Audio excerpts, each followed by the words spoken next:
अस्सलाम वालेकुम। अल्हम्दुलिल्लाह अल्लाह ताला ने इस काबिल किया है कि अब से हमने डिसाइड किया है अल्लाह की रहमत से कि हम हर महीने किसी एक खुश नसीब को जो यूएई में मौजूद है, जिसका रेजिडेंट वीज़ा है, उसको हम उम्रा का पैकेज देंगे अमजद अली स्पीक्स की फ़ैमिली की तरफ से। और इसमें वीज़ा उनका अपना होगा। वजह यह है कि वीज़ा का हम रिस्क किसी नहीं ले सकते। समटाइम किसी का वीज़ा लगता है, किसी का नहीं लगता, तो वीज़ा उसका अपना होगा। लेकिन जो बाय रोड जाने का पैकेज होगा वो हमारी तरफ से होगा।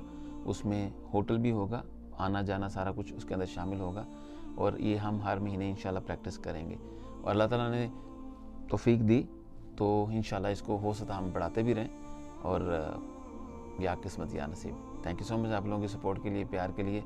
और दुआ कीजिएगा अल्लाह ताला हमें इसमें इस्तकामत दे और मज़ीद कुछ करने की तौफीक अता फरमाए। Thank you so much. Best of luck.